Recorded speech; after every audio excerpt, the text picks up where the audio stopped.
Louvado seja nosso Senhor Jesus Cristo. Nós vamos fazer a nossa leitura do livro do Apocalipse de São João. Estamos no capítulo 14, do versículo de 1 a 8, nosso 44º encontro, o povo do Cordeiro. Aqui temos uma visão geral antecipada do que acontecerá. Os cristãos testemunham o Evangelho num ambiente que era dominado pelo dragão e pela besta, isto é, o imperador, onde o resultado final será o julgamento. Aqueles que, salvos, que são companheiros do destino do Cordeiro, formam um grupo à parte. Eles trazem um sinal. Em Ezequiel, capítulo 9, versículo 4. Percorre a cidade, atravessa Jerusalém e marca na fronte os que se lamentam, afligidos pelas abominações que nela se cometeu. A marca de Cristo e de seu Pai, recebido no batismo. O seu número é a totalidade de 144 mil. Homens virgens, continentes. Melhor falar continentes do que virgem. Resgatados, que são da terra, porque pertence ao céu. E participam, então, dessa liturgia celeste. Vamos ouvir a leitura do texto depois do nosso comentário. O povo do Cordeiro, capítulo 14, do versículo 1 a 8. Depois disso, tive esta visão. O Cordeiro estava de pé sobre o monte Sião. Com ele, os 144 mil, que traziam a fronte marcada com o nome dele e o nome do seu Pai. Ouvi uma voz que vinha do céu. Parecia o barulho de águas torrenciais e o estrondo de um forte trovão. O barulho que ouvi era como o som de músicos tocando harpa. Estavam diante do trono os 4 seres vivos e dos anciãos e cantavam um cântico novo. Era um cântico que ninguém podia aprender. Só os 144 mil marcados que foram resgatados da terra. São os que não se contaminaram com as mulheres, eles são virgens. Eles seguem o Cordeiro aonde quer que ele vá. Foram resgatados do meio dos homens e foram os primeiros a serem oferecidos a Deus e ao Cordeiro. Na sua boca nunca foi encontrada mentira, são íntegros. O anúncio do Evangelho. Depois disso, vi outro anjo que voava no meio do céu, como o Evangelho eterno, para anunciá-lo aos habitantes da terra, a toda nação, tribo, língua e povo. O anjo dizia em alta voz: temam a Deus e deem glória a Ele, porque chegou a hora do seu julgamento. Adorem aquele que fez o céu, a terra, o mar e as fontes. O Evangelho destrói a cidade idolátrica. Apareceu um segundo anjo e continuou: caiu Babilônia a grande, aquela que embebedou todas as nações com o vinho do furor da sua prostituição. Esse é o texto que nós vamos refletir hoje. Versículo 1. Depois disso, tive essa visão. O Cordeiro estava de pé sobre o monte Sião. Com ele os 144.000 que traziam na fronte marcada com o nome dele e o nome do seu pai. João vê o cordeiro no monte Sião, acompanhado dos 144.000 que trazem na fronte a marca do nome do cordeiro e do nome do pai. Este capítulo faz um contraste com o capítulo 13, o capítulo da besta e seus seguidores. Estes trazem a marca do 666 na mão direita e na fronte. Ele está de pé, vitorioso, com seus seguidores. Aqui nos lembra o apócrifo de 2 Esdras, que vê sobre o monte Sião uma grande multidão cantando hinos de louvor ao Senhor. Entre eles, há um jovem de elevada estatura, que lhes coloca coroas sobre suas cabeças. Ao procurar saber, Esdras fica sabendo que se trata do Filho de Deus, junto com aquela multidão, essa multidão que confessou durante sua vida mortal a fidelidade a ele. Segundo livro de Esdras, capítulo 2, versículo 42 a 47. O profeta Joel dizia que aqueles que estivessem no monte Sião escapariam do dia do Senhor, grande e terrível, nos diz Joel. Joel, capítulo 3, versículo 5. O monte Sião, da visão de João, não está na terra. Se trata, então, de um monte celestial. E nós vemos que os 144.000 são consagrados a Deus, de um modo especial, célebres, virgens, que teriam uma relação privilegiada com o Cordeiro. A marca recebida pelos 144.000 eleitos é símbolo de lealdade. Eles se comprometeram com o Cordeiro no seu caminho de amar, de um amor abnegado. São os vencedores que Cristo ressuscitado escreveu seu nome novo, no Apocalipse capítulo 3, versículo 12. Versículo 2. Ouvi uma voz que vinha do céu, parecia o barulho de águas torrenciais e o estrondo de um forte trovão. O barulho que ouvi era como o som de músicos tocando harpa. Depois de ver os 144.000, agora João ouve uma voz vinda do céu. Era um hino, um cântico, cantado pelos redimidos. O som do ouvido do céu é como o som de uma catarata. E João fica impressionado com o som. Mas era como o som de harpa. Era um hino de redenção, cantado pelos resgatados. Depois de experimentar uma grande libertação, agora podem cantar os louvores. Versículo 3. Estavam diante do trono os 4 seres vivos, dos anciãos, e cantavam um cântico novo. Era um cântico que ninguém podia aprender. Só os 144.000 marcados, que foram resgatados da terra. Estes 144.000 formam um grupo especial dentre os fiéis.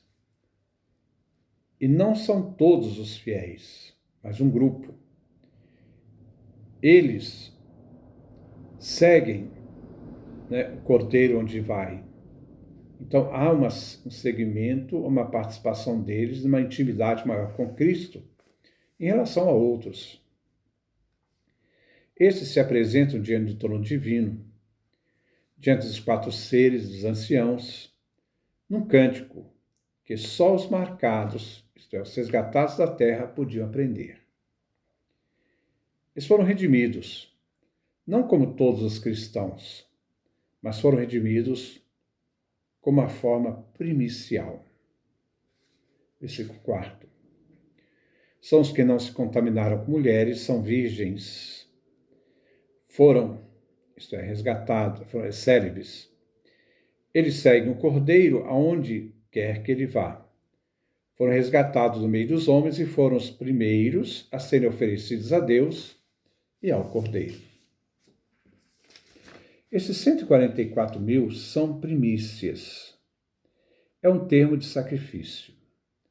Sugere que esses 144 mil formam um grupo ideal, que representa pessoas que perdem a vida por causa da fé e que serão recompensadas pelo martírio, pela fidelidade ao Cordeiro. E vão participar da primeira ressurreição, capítulo 20, versículo 4, até o versículo 6. Eles foram exaltados. Os 144 mil se descrevem por meio de 3 figuras. Primeiro, são virgens, não se contaminaram com mulheres, são continentes. Segundo, são seguidores do Cordeiro. Terceiro, são primícias, comprados dentre os homens. São virgens.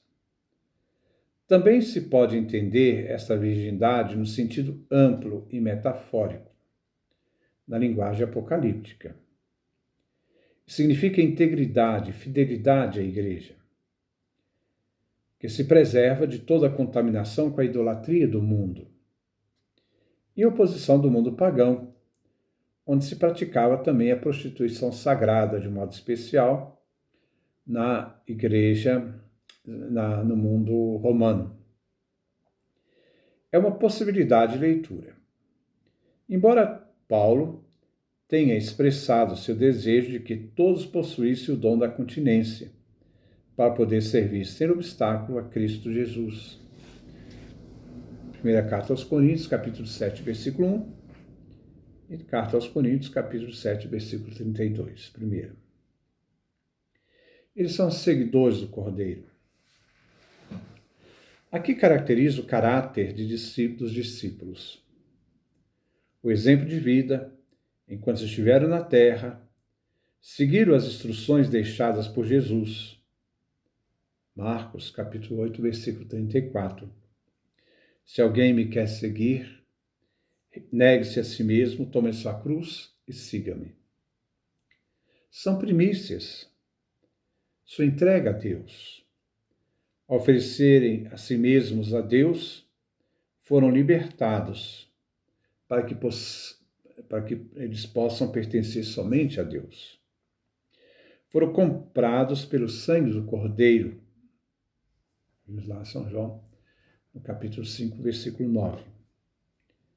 Eles formam uma oferenda a Deus.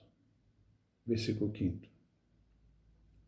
Na sua boca nunca foi encontrada mentira, são íntegros. Em oposição aos excluídos eternamente da cidade eterna, que eram pessoas perversas de todo tipo, aquele que ama e pratica mentira, como dirá Apocalipse capítulo 22, versículo 15, nós vemos que agora, na boca desses 144 mil, não houve engano, não houve mentira. Pois para Paulo, o mundo pagão mudou a verdade de Deus em mentira. Romanos capítulo 1, versículo 25. O profeta Sofonias lembra que aqueles que pertencem ao resto de Israel, aqueles não encontrariam na boca deles engano. Nós estamos lá, Sofonias capítulo 3, versículo 13. Eles estão isentos de qualquer acusação, são irrepreensíveis no plano ético e se tornam uma oferenda aceitável, uma oferta agradável a Deus. O anúncio do Evangelho, versículo 6. Depois disso, vi outro anjo que voava no meio do céu com o Evangelho eterno, para anunciá-lo aos habitantes da terra, a toda nação, tribo, língua e povo.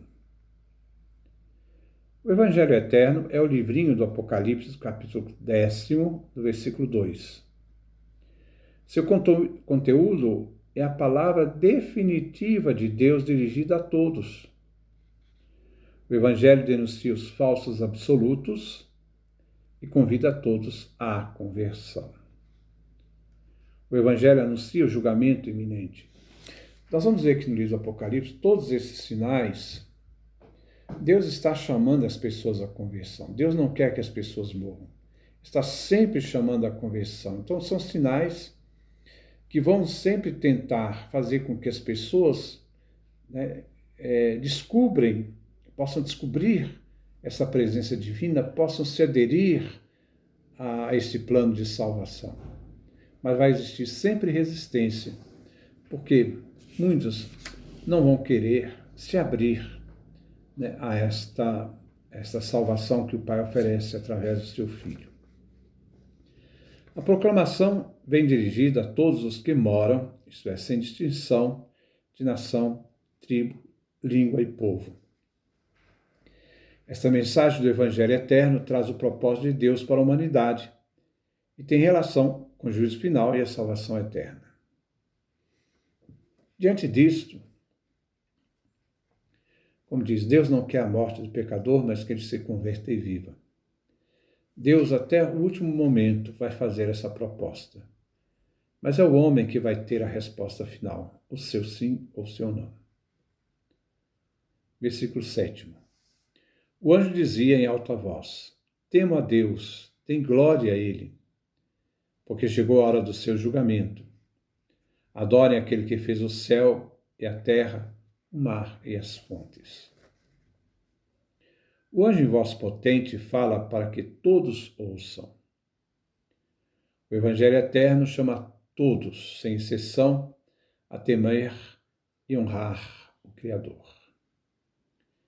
Pois a hora do juízo está iminente. Deus se revelou na natureza.